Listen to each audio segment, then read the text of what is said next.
ने ये स्टेटमेंट दिया है कि तिहाड़ जो है वो दिल्ली सरकार के अंडर ही आता है। देखिए, अमित शाह जी को ये याद रखना चाहिए कि वो सिर्फ भारतीय जनता पार्टी के नेता नहीं हैं, वो आज भी देश के होम मिनिस्टर हैं। तो उनको इस प्रकार से झूठ बोलना बिल्कुल भी शोभा नहीं देता है। आज ही ये एक डॉक्यूमेंट आया है, जो पुराने डीजी प्रिजन्स थे तिहाड़ के, वो रिटायर कर गए हैं, और ये एक ऑर्डर आया है एक नए पुलिस ऑफिसर को चार्ज देते हुए, जिसमें क्लियरली लिखा है ब्लैक एंड व्हाइट में। एक तरफ लोकसभा चुनाव चल रहे हैं तो दूसरी तरफ दिल्ली का सियासी पारा शराब घोटाले पर हाई है। इस मामले में दिल्ली के मुख्यमंत्री अरविंद केजरीवाल तिहाड़ जेल में बंद है। नमस्कार, आप देख रहे हैं एयर न्यूज। दिल्ली शराब नीति केस में गिरफ्तारी और रिमांड के खिलाफ अरविंद केजरीवाल की याचिका पर 30 अप्रैल को सुप्रीम कोर्ट में सुनवाई हुई। जस्टिस संजीव खन्ना और जस्टिस दीपांकर दत्ता के बेंच ने अरविंद केजरीवाल की गिरफ्तारी की टाइमिंग पर सवाल उठाए। बेंच ने प्रवर्तन निदेशालय यानी ईडी के वकील एएसजी एसबी राजू से पूछताछ की और दिल्ली के मुख्यमंत्री को लोकसभा चुनाव से ठीक पहले ही क्यों गिरफ्तार किया गया पूछा गया। स्वतंत्रता बहुत महत्वपूर्ण है, आप इससे इनकार नहीं कर सकते हैं। कोर्ट ने 5 सवालों के जवाब के साथ 3 मई को सुनवाई की तारीख रखी। वहीं सुप्रीम कोर्ट ने ईडी से 5 सवाल पूछे हैं कि क्या बिना किसी न्यायिक कार्रवाई के विजय मदन लाल चौधरी या अन्य मामले में जो कहा गया है उसके संदर्भ में आपराधिक कार्रवाई शुरू की जा सकती है। जस्टिस खन्ना ने कहा कि केजरीवाल के मामले में अब तक कोई कुर्की नहीं हुई है, अगर हुई होती तो ईडी को ये बताना होगा कि उसका संबंध कैसे था। वहीं मनीष सिसोदिया मामले के फैसले के 2 हिस्से हैं, एक जो उनके पक्ष में है, दूसरा जो उनके पक्ष में नहीं है। केजरीवाल का मामला किसी भाग में आता है। तीसरा सवाल है कि पीएमएलए के सेक्शन 19 की व्याख्या कैसे की जाए, क्योंकि केजरीवाल जमानत के लिए आवेदन करने के बजाय गिरफ्तारी और रिमांड के खिलाफ आ रहे हैं। यदि वो बाद का रास्ता अपनाते हैं तो उन्हें पीएमएलए के सेक्शन 45 के तहत उच्च प्रावधानों का सामना करना पड़ेगा। चौथा सवाल है कि मामले में कार्रवाई शुरू होने और कुछ समय बाद बार बार शिकायत दर्ज होने के बीच का समय।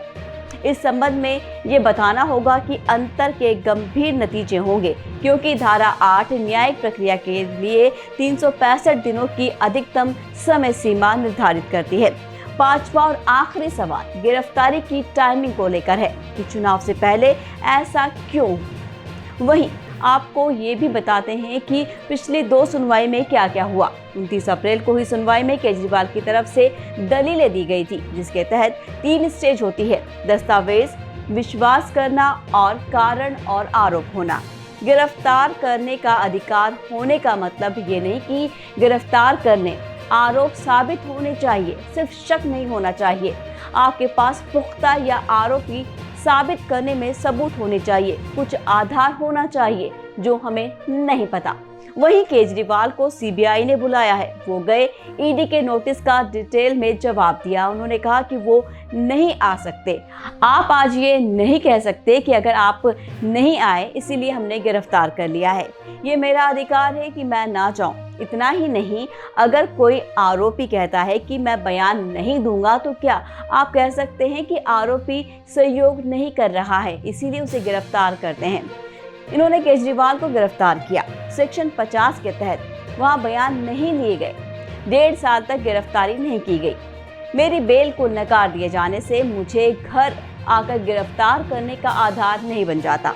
वहीं इस पर सुप्रीम कोर्ट ने पूछा था कि आपको ईडी ने जो नोटिस भेजे, आपने उन्हें नजरअंदाज क्यों किया? आप गिरफ्तारी और रिमांड के खिलाफ यहाँ आए, आपने जमानत के लिए ट्रायल कोर्ट क्यों नहीं गए?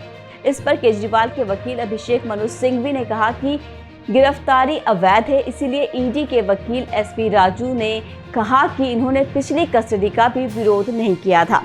वहीं 15 अप्रैल को सुप्रीम कोर्ट ने ईडी को नोटिस देकर गिरफ्तारी पर जवाब मांगा था। 15 अप्रैल को अरविंद की याचिका पर सुनवाई करते हुए शराब घोटाले में मनी लॉन्ड्रिंग केस में ईडी से 24 अप्रैल तक जवाब मांगा था।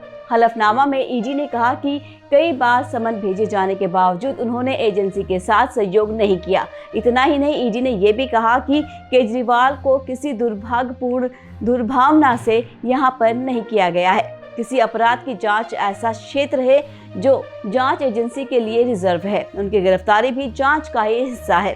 ईडी ने 24 अप्रैल को सुप्रीम कोर्ट को बताया कि 9 बार समन मिलने के बावजूद केजरीवाल पूछताछ से बचते रहे। उनके इसी रवैये से जांच अधिकारी को गिरफ्तारी की वजह मिली है। साथ ही जांच अधिकारी के पास मौजूदा चीजों ने भी साबित करने में मदद की है कि वो दोषी है। केजरीवाल से 21 मार्च तक को तलाशी के दौरान उनके मोबाइल फोन का पासवर्ड मांगा गया। ईडी की हिरासत के दौरान ये भी पूछा गया कि उन्होंने इसे शेयर करने से इनकार कर दिया। वहीं इससे पहले 9 अप्रैल को दिल्ली हाई कोर्ट ने केजरीवाल की गिरफ्तारी को सही बताया था। साथ ही कहा था कि ईडी के पास गिरफ्तारी के पर्याप्त सबूत हैं। इसके बाद हाई कोर्ट के फैसले के खिलाफ 10 अप्रैल को अरविंद केजरीवाल ने सुप्रीम कोर्ट में याचिका लगाई थी। 15 अप्रैल को सुनवाई करते हुए शीर्ष कोर्ट ने 29 अप्रैल की तारीख दी थी।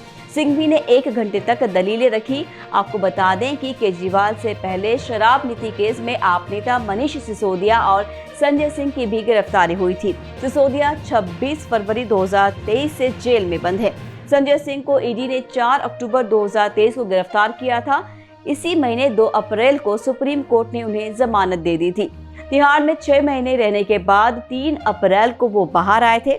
इससे पहले के घटनाक्रम की बात करें तो दिल्ली के राउत एवेन्यू कोर्ट ने 23 अप्रैल को अरविंद केजरीवाल की न्यायिक हिरासत 7 मई तक बढ़ा दी। इसके पहले केजरीवाल की कस्टडी 1 अप्रैल से 15 अप्रैल, फिर उसके बाद 23 अप्रैल तक बढ़ाई गई थी। कोर्ट के इस आदेश के बाद केजरीवाल अब लोकसभा चुनाव के दूसरे और तीसरे फेज की वोटिंग के दौरान भी जेल में ही रहेंगे। केजरीवाल के अलावा बीआरएस नेता के कविता और एक अन्य आरोपी चरणप्रीत की कस्टडी भी 7 मई तक बढ़ा दी गई है। अभी ये मामला थमने वाला नहीं है। सियासी गणित एक साथ ही चलता रहेगा। इसी तरह और भी खबरें आपके लिए हम लाते ही रहेंगे। जुड़े रहिए ए न्यूज़ के साथ। फिलहाल के लिए दीजिए विदा। नमस्कार।